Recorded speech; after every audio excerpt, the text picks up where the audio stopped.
Tak qarang, kvadrat tenglama. Kvadrat tenglama mana shu ko'rinishda beriladi buni. Ax kvadrat plus bx plus c teng 0. Bu qoidasi hozir ko'rinishida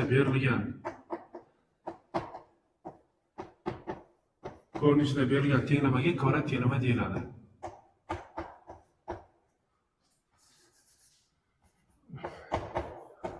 Berilgan tenglamaga kvadrat tenglama deyiladi. O'zdan yozib qo'ysa shunday hozir. Demak, ax kvadrat plus bx plus c teng 0 ko'rinishida berilgan tenglamaga kvadrat tenglama deyiladi. Bu yerda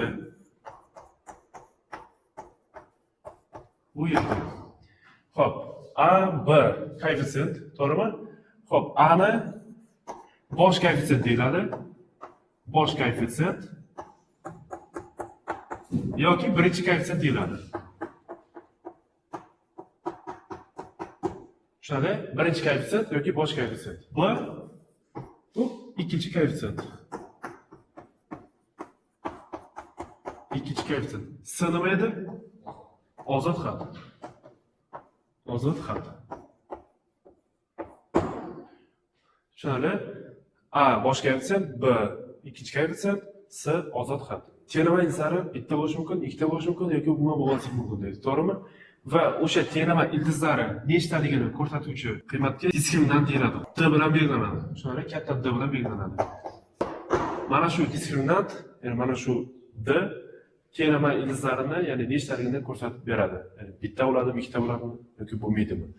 Va buni formulasi D teng b ning kvadrati ayrilgan 4ac bilan. B bu mana bu b ayrilgan 4 ni ko'paytirishimiz kerak a ga, ko'paytirishimiz kerak mana bu c ga. Shunday, va mana shundan chiqqan natijaga qarab, mana bu tenglamaning ildizlari nechtaligini ko'rsak bo'ladi. Shunday, demak mana shu diskriminant formulasi mana shuni hisoblaymiz va qandaydir qiymatni olamiz. Diskriminantning qiymati musbat son bo'lsa, ya'ni o'ta katta bo'lsa, tenglama ikkita yechimga ega bo'ladi. Shunday, musbat bo'lsa qiymati. Agar diskriminant kichik nol bo'lsa, ya'ni manfiy bo'lsa, qiymati manfiy bo'lsa, tenglama yechimga ega emas bo'ladi. Bo'sh to'plam, ya'ni tenglama yechimi yo'q. Va agar diskriminant 0 ga teng bo'lib qolsa, 0 ga teng bo'lib qolsa, tenglama bitta yechimga ega bo'ladi. Shunday, mana buni hisoblaymiz. Hisoblagandan keyin natijamiz musbat bo'lsa, ikkita yechimga ega bo'ladi tenglama. Manfiy bo'lsa, ya'ni 0 dan kichik bo'lsa, yechimga ega emas. 0 ga teng bo'lib qoladigan bo'lsa, mana bu tenglama bitta yechimga ega bo'ladi. Yoki x1imiz x2 ga teng bo'ladi. Ya'ni birinchi yechimimiz ikkinchi yechimga teng bo'ladi degani. Tak, podpiska bosmasdan ko'rayotganlar bor ekan. Podpiska bosib qo'yinglar, xursand bo'lardim. Rahmat, davom etamiz. Tak, endi o'sha kvadrat tenglamani yechishni ko'ramiz endi hozir. Qanday yechishimiz kerak? Kvadrat tenglama yechish uchun universal usul, ya'ni universal formulasi bor. Kvadrat tenglama yechishda universal usul. Mana bu kvadrat tenglama yechish uchun universal usul, ya'ni formula bor. Xo'p, qaranglar. Mana kvadrat tenglama berildi. Kvadrat tenglama maksimum nechta yechimga ega bo'ladi dedik bo'ya?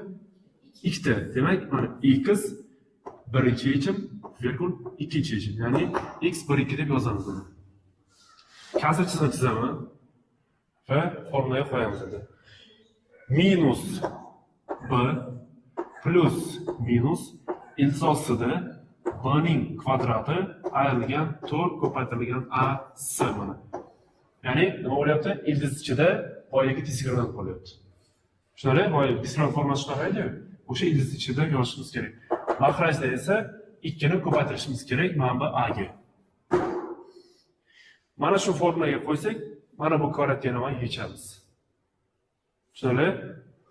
Xo'p, hozir bitta misol ko'rsataman bunga. Ana yechishi va diskriminant boyagi ham yozilganlar hammasini tushuntirib o'taman hozir. Xo'p, endi bitta misol ko'ramiz endi, qaranglar.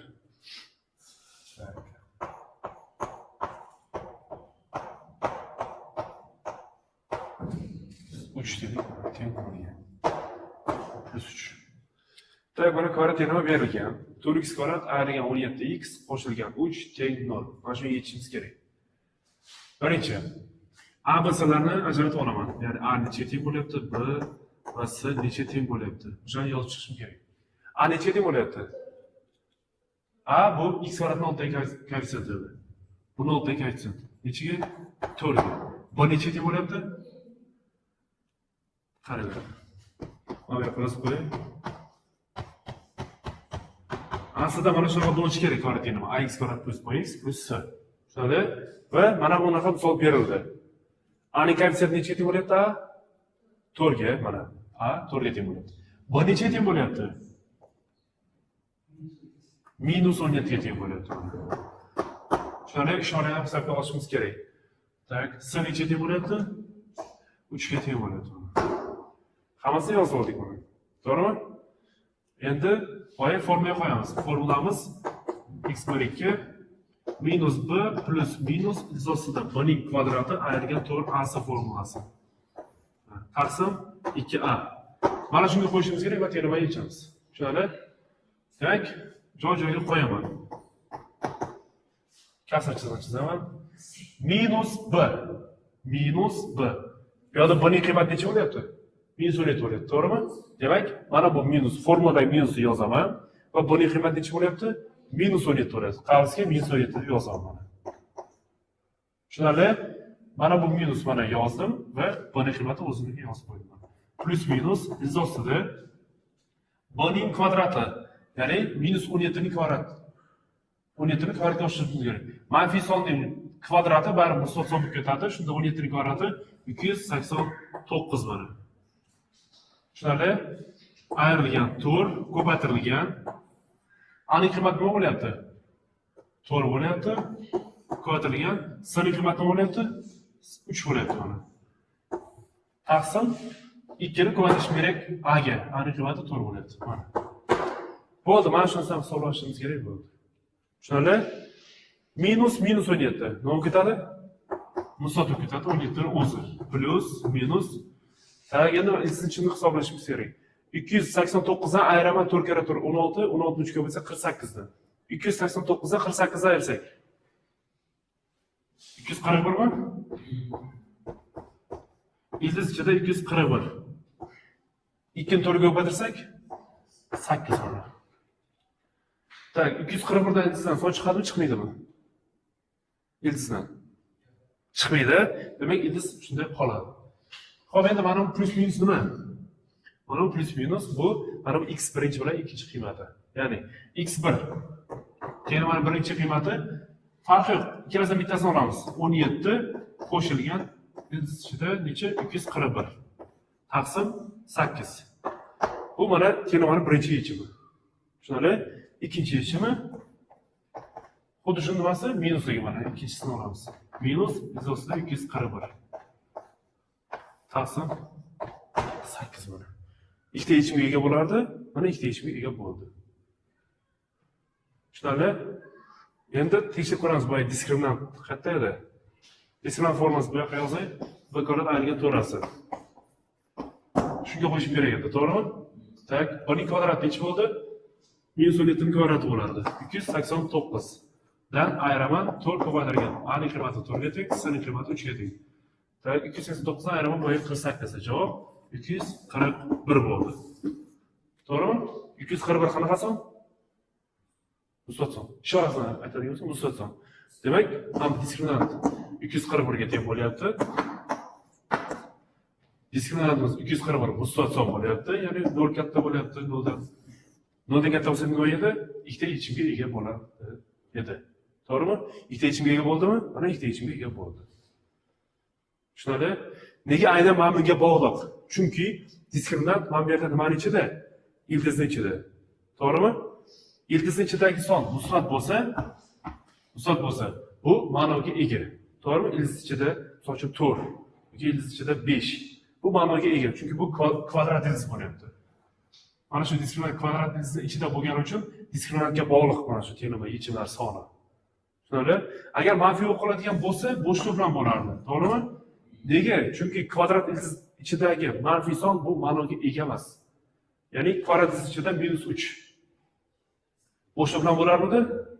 Buni ildiz mavzusida o'tganmiz. Ya'ni kvadrat ildiz ichida -3 bo'lsa, bu bo'shliq bilan, chunki hech qaysi sonning kvadrati manfiy songa teng bo'la olmaydi.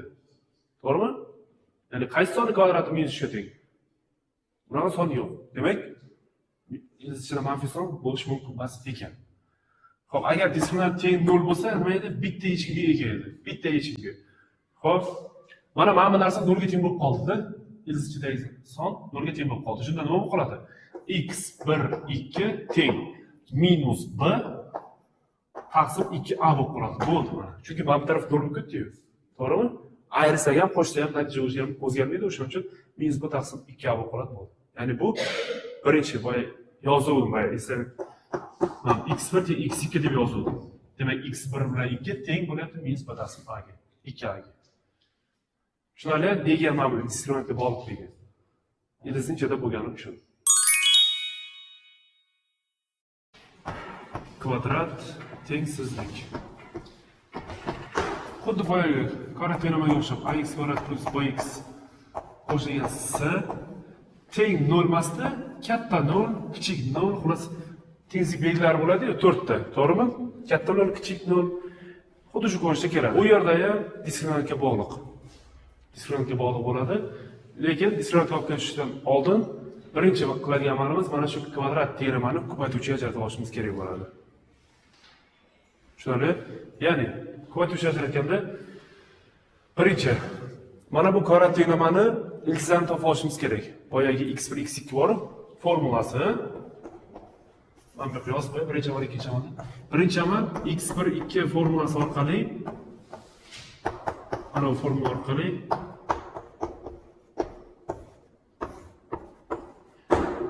teorema iltizamni topib olasizlar. Ya'ni x1 bilan x2 ni topib olishingiz kerak bo'ladi. Birinchi. Shunday, ikkinchi amal x1 bilan x2 topgandan keyin ko'paytuvchi ajratishimiz kerak. Ko'paytuvchi ajratish. Bu mavzu o'tlagan siri, ya'ni kvadrat teoremani ko'paytma shaklida keltirish degan mavzu o'tlagan sirga. Mavzu kitobda bor. Qanaqa edi? A, ya'ni x tarafdagi koeffitsient mavzuni yozamiz va xuddi mana shu x1 bilan x2 ni bu yoqqa nima qilishimiz kerak edi? X va x1 bilan x2 ni mana bu x dan keyin qarama-qarshi amal bilan yozish, qarama-qarshi ishora bilan yozishimiz kerak edi. x1 ning qiymati musbat chiqsa, bu yoqqa manfiy qilib yozishimiz kerak. Agar x2 ning qiymati manfiy chiqsa, bu yoqqa nima qilib yozishimiz kerak? Musbat qilib yozishimiz kerak.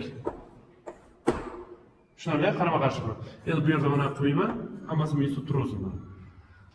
Ya'ni x1 bilan x2 musbat chiqdi deb. Hozir misol bilan ko'ramiz hozir. Mana ko'paytuvchi shakliga yozildimi? Endi mana shu belgini qo'yaman, tezlik belgisini qo'yib 0 deb tezlikni yozaman endi. Shunday demak, nima qilar ekanmiz? Birinchi amal teoremani iltizamni topib olamiz. Iltizamni topgandan keyin bu yoqqa, ya'ni ko'paytuvchi shaklida yozamiz va katta 0 yoki kichik 0 yoki plus katta yoki teng 0 mana bu tezlik belgilari bilan yozib qo'yaverasizlar. Va bundan keyin uchinchi amalimiz mana bu intervalga tushirishimiz kerak. Kesmaga tushirishimiz kerak va son o'qiga joylashtiramiz. x1 x2 deb. Shunday x1 x2 deb tushirishimiz kerak bo'ladi. Shunday bularni hozir hamma punktini hozir ko'rib chiqamiz. Ya'ni diskriminant katta 0 bo'lgan paytda mana bu qanaqa bo'ladi? Diskriminant kichik 0 bo'lgan paytda bu qanaqa bo'ladi? Diskriminant teng 0 bo'lgan paytda bu qanaqa bo'lishini ko'rib chiqamiz hozir. Shunday bu faqat barchasida bajariladigan amallar mana shu. Diskriminant katta 0 bo'lsa ham, kichik 0 bo'lsa ham, teng 0 bo'lsa ham, barchasida mana shu amalni bajarishimiz kerak. Ya'ni teoremani iltizamni topib olamiz va teoremani mana kvadrat teoremani ko'paytma shaklida yozib olishimiz kerak bo'ladi. Shunday diskriminant qanaqa bo'lishidan farqi yo'q. Mana shu amalni bajaramiz. Nima qilish tushunarlimi? Birinchisi, diskriminant katta 0 bo'lsa, ax kvadrat plus bx plus c katta 0 shartini ko'rib chiqamiz mana. Shunday. Xo'p, katta bilan katta yoki teng ikkalasi bir xil. Shunday, ikkalasi bir xil amal bajaramiz, bir xil ish qilamiz. Faqat katta yoki teng bilan kattani farqi bilamiz. Kesmadan bo'yaladi, bo'yalmaydi va intervalda. Kesmada nima qiladi? Oddiy qavs bilan to'rtchi qavs bilan farq qiladi. To'g'rimi? Demak, diskriminant katta 0 bo'lsa, diskriminant katta 0 degan bu nima degani? Kvartirama ikkita yechimga ega. Ya'ni ikkita yechimga ega bo'ladigan bo'lsa, demak buni ikkita yechimini boya x1 bilan x2 deb topib olishimiz kerak va mana shuni ko'paytma shaklida yozaman. Demak, a x minus x1 x minus x2 katta yoki teng 0 dan bo'ladi. Tushunarli? Mana bu a ni yozmasa ham bo'ladi. Tushunarli? U yozmasa ham bo'ladi. Chunki bu yoqqa bo'lib o'tib olsak 0 ketadi baribir. Tak, chizdikmi? Ko'paytuvchi alternativ oldikmi? Endi son o'qiga joylashtirishim kerak. Mana bu yechimlarni. Xo'p, son o'qiga mana bu x1 bilan x2 ni qarama-qarshi ishora bilan tushunishimiz kerak, to'g'rimi? Kichikdan kattasiga qarab yozishimiz kerak. Demak, birinchi o'ng chap tarafimizdan, birinchi kichigini chap tarafdan boshlab qo'yib chiqamiz, o'ng tarafga qarab oshib ketaveradi qiymatimiz. Xo'p, minus x1 o'tiribdimi? To'g'rimi? Bu yoqqa nima tushadi? Musbat tushadi. Xo'p, katta 0 deb oldim hozir. Katta 0 bo'lsa, to'g'anoqning ichi nima qilmaydi? Bo'yalmaydi. Mana. Agar katta yoki teng bo'ladigan bo'lsa, bo'yaladi. Farqi shunda. x2 nima bo'ladi? Bu yoqqa yoziladi. Xo'p, so'nog'iga x1 bilan x2 ni qo'yib oldim. Endi nima qilaman? Endi ana yo'nalish xatga qarayapti. O'ng tarafga qarayaptimi? Mana bu yoqqa ketadi degan narsa yo'q bu yerda. Tushunarli? U chiziqli tenglamada shuna, chiziqli tenglikda shunaqadi. Ya'ni yo'nalish xatga qaratgan bo'lsa, o'sha yerga qarab yo'naltirardik. Endi bu yerda nima qilamiz? Kesmalarga ajrab chiqishimiz kerak bo'ladi mana bu. Tushunarli? Va o'ng tarafimizdan, ya'ni bu tarafdan, o'ng tarafdan plus minus deb yozib chiqamiz. Nechta kesmaga ajratgan bo'lsak, shuncha ketaveradi. Mana plus birinchi, ikkinchisi minus. Keyin yana plus mana. Tushunarli? Plus minus deb ketaveradi. Birinchi plusdan boshlaysizlar har doim. Tushuntira oldimmi? Xo'p. Endi biz qaysi oralni olishimiz kerak? Tenglik belgisiga qaraymiz. Tenglik belgisi qanaqa? 0 dan qanaqa bo'lyapti? Kattami, kichikmi? Katta bo'lyapti. 0 dan katta son, bu qanaqa sonlar? Qanaqa sonlar 0 dan katta bo'ladi? Musbat sonlar. Demak, bizga qanaqa son kerak ekan? Musbat son kerak. Ya'ni musbat oraliq kerak bo'ladi. Musbat oraliq degan bu mana bu pluslarimiz. Tushunarli? Demak, pluslarni mana chizib qo'yaman, shtrixlab qo'yaman. Va mana shu shtrixlangan sohalar bizning javobimiz bo'ladi. Mana bu tenglikning javobi bo'ladi. Demak, minus cheksizlik bor bu yerda, to'g'rimi? Minus cheksizlikdan nimagacha? x1 gacha oddiy havs bo'ladi, chunki katta deb oldim. Va nima bo'lyapti? x2 dan nimagacha? Plus cheksizlikgacha ketyapti. Javobimiz mana shunaqa bo'ladi. Tushunarlimi? Endi mana katta bilan katta yoki teng bir xil dedik, to'g'rimi? Endi xuddi shuni ikkinchisi bor, ya'ni kichikni ko'rib chiqamiz. Kichik 0 dan, kichik yoki teng 0 dan. Kichik bilan kichik yoki teng ikkalasi bir xil. Tushunarli? Ta, bu yerda ham nima qilishimiz kerak? Ko'paytuvchi ajratib olishimiz kerak.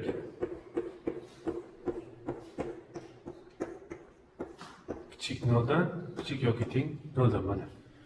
Ko'paytuvchi ajratib olamiz tenglamani va mana shu sonog'iga qo'yishim kerak. x1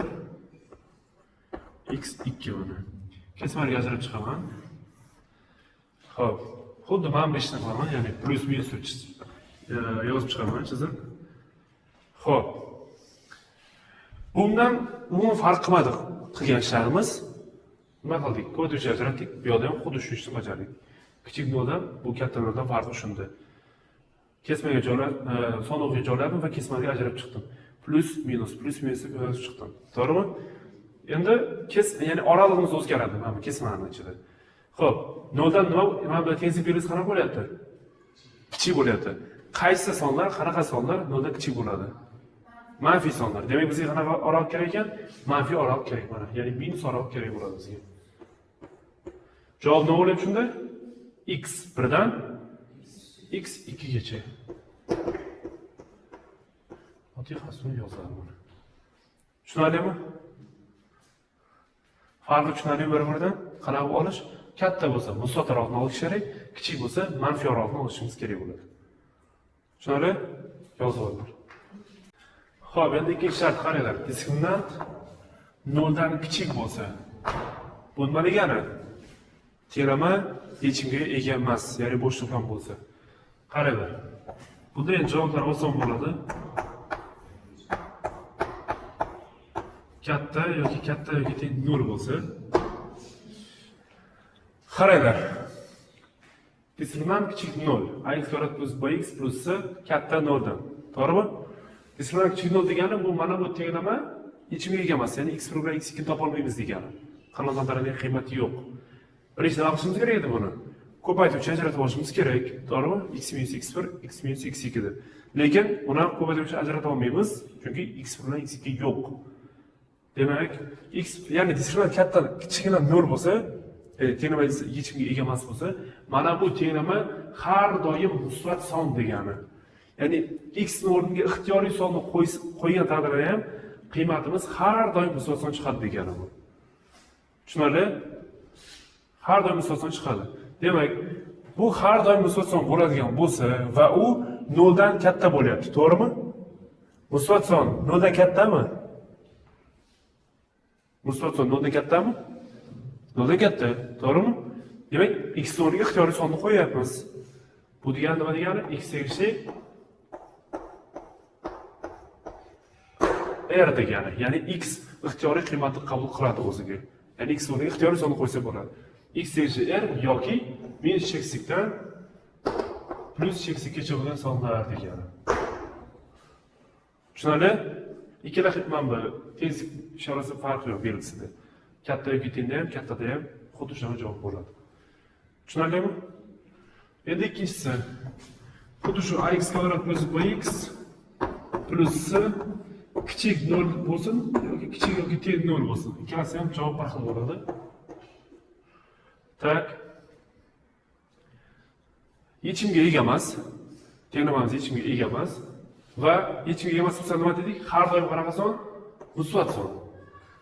Endi qaraydigan bo'lsak, musbat son kichik bo'lyapti 0 dan. Bunaqa bo'lishi mumkinmi?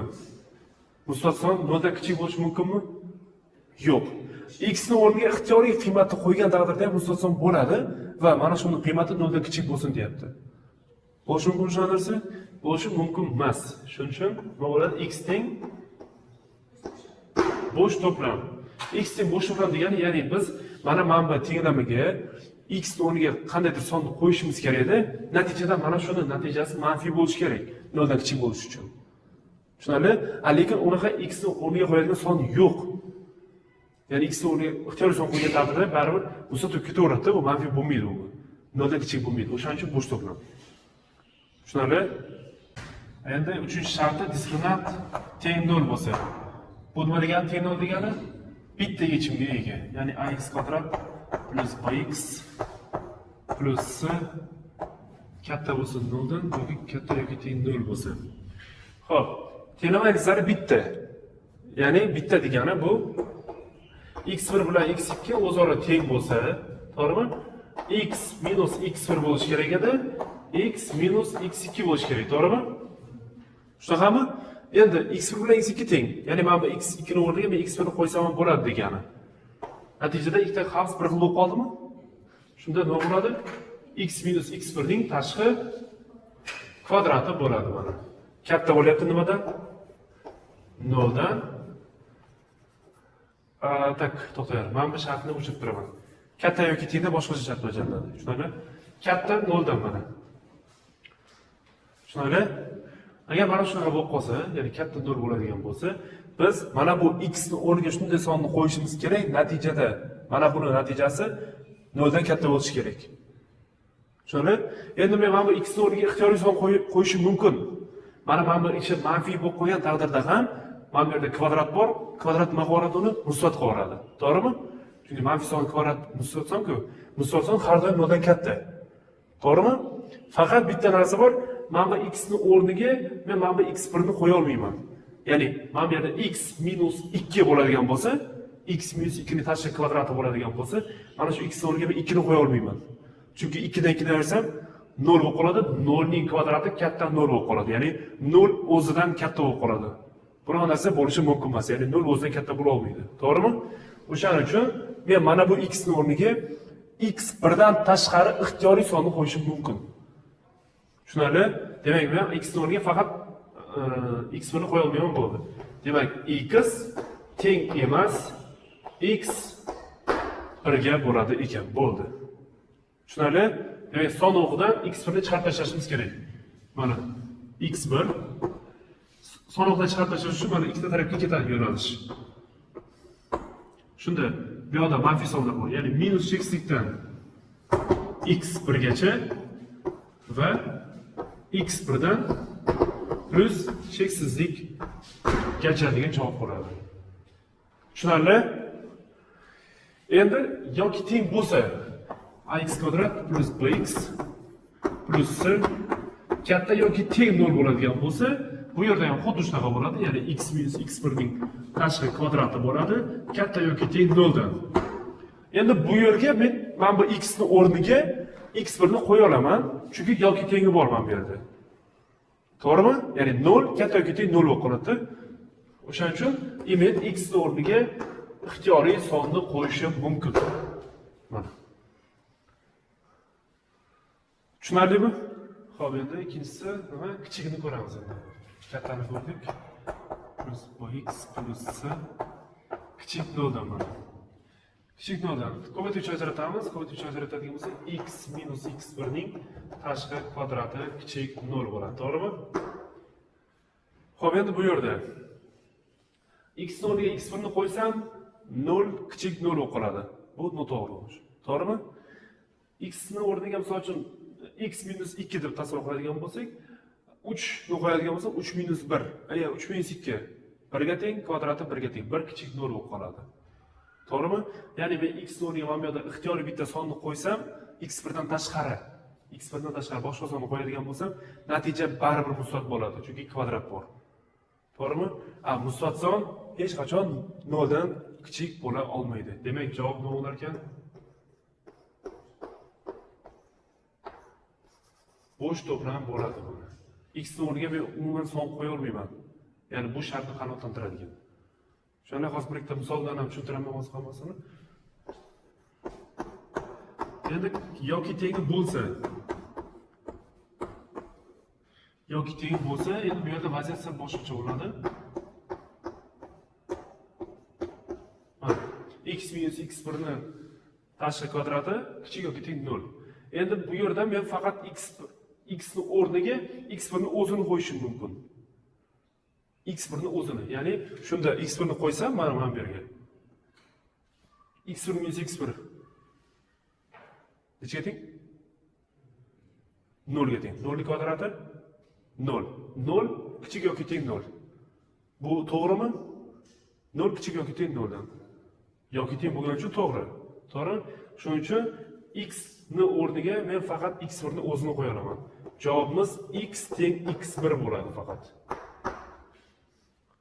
Shuni faqat x1 ni o'zini qo'yishim mumkin. Boshqa son qo'yadigan bo'lsam, musbat son bo'lib ketadi. Qandaydir 5 kichik yoki teng 0 bo'lib qoladi. Agar bu esa noto'g'ri bo'lib qoladi. Shuni x1 ga faqat x1 ni o'zini qo'yaman. Demak, javobimiz endi bu yerda son o'qigan nima qilmaymizda? x1 deymiz va mana bunaqa figurli qavs deymiz-ku. Sistemli qavs. Mana shuni qo'yamiz. Ya'ni bu degani faqat x1 ni o'zini qo'yishimiz kerak degani. X o'rniga faqat x1 ni o'zini qo'y degani. Tushunarli? Mana shunaqa bo'ladi javob. Shu bilan mavzu tugadi xullas, mana bu nazariy qismi. Hozir ham bir ikkita misol ko'rsatam. Xo'p, x kvadrat ayrilgan 9x 6x dedik. 6x qo'shilgan 9 kichik yoki teng 0 dan mana. X kvadrat ayrilgan 6x qo'shilgan 9 kichik yoki teng 0 dan. Bu yerda maqsadimiz kerak ko'paytiruvchi ajratib olishimiz kerak. Ya'ni x1, x2 orqali terama yechimini topishimiz kerak. x1, x2 ni. Yoki shunday qarab tursam, bu yerda bo'ldi. Ya'ni x minus 3 ning nimasi kvadratiga teng bo'lyapti bu. Kichik yoki teng 0 dan mana. Tushunarli? X minus 3 tashqi kvadrat beradi bu. A kvadrat minus 2a plus b kvadratdan ketdi. X o'rniga shunday sonni qo'yishimiz kerak. Natijada undan 3 ni ayirib kvadratga oshirganda 0 dan kichik bo'lishi kerak yoki 0 ga teng bo'lishi kerak. To'g'rimi? X o'rniga shunday sonlarning to'plamini topishimiz kerak. Qaysi oraliqda degan. Xo'p, manfiy son qo'yib ko'ramiz X o'rniga. Любой ixtiyoriy bitta son. Necha? -4. -4 -3. -7. -7 ning kvadrati 49 ning o'zi musbat bo'ladi. 49 0 dan kichik yoki teng bo'lyapti. To'g'rimi bu narsa? Xato. To'g'rimi? Chunki 49 0 dan katta son. Xo'p. Musbat sonni qo'ysak, misol uchun 4 ni qo'yaylik yana. Ya'ni -4 qo'ydik, 4 ni qo'yamiz. 4 ayirgan 3. 1 ning kvadrati 1 ga teng, 1 kichik yoki teng 0 dan. To'g'rimi bu narsa? Xato bu ham. Ya'ni 1 0 dan kichik bo'la olmaydi. Faqat x o'rniga nima qo'yishimiz kerak? X o'rniga faqat biz 3 ni o'zini qo'yamiz. Ya'ni mana shuni o'zini qo'yamiz mana bu sonni. Tushunali? Yoki oddiy aytganda mana bunaqa bo'lishi kerak. Mana bu qavsning ichidagi ifoda, ya'ni x - 3 0 ni o'ziga teng bo'lishi kerak. Bundan x teng nimaga? 3 ga. Biz faqat x o'rniga 3 ni qo'yishimiz kerak. Ya'ni x tegishli sistemli qavs, figurli qavs 3 ga. Mana shunaqa bo'ladi. Ya'ni bu boya oxirgi nimaga misol. Tushunarli? Negaligi tushunarlimi? Son qo'yib ko'rdik buni. Qanoatlantirmayapti. Faqat 3 ni o'zini qo'yishimiz kerak. 3 - 3. 0 0 kvadrati 0 ga teng, 0 kichik yoki teng 0 shart bajarishi uchun. Tushunarli?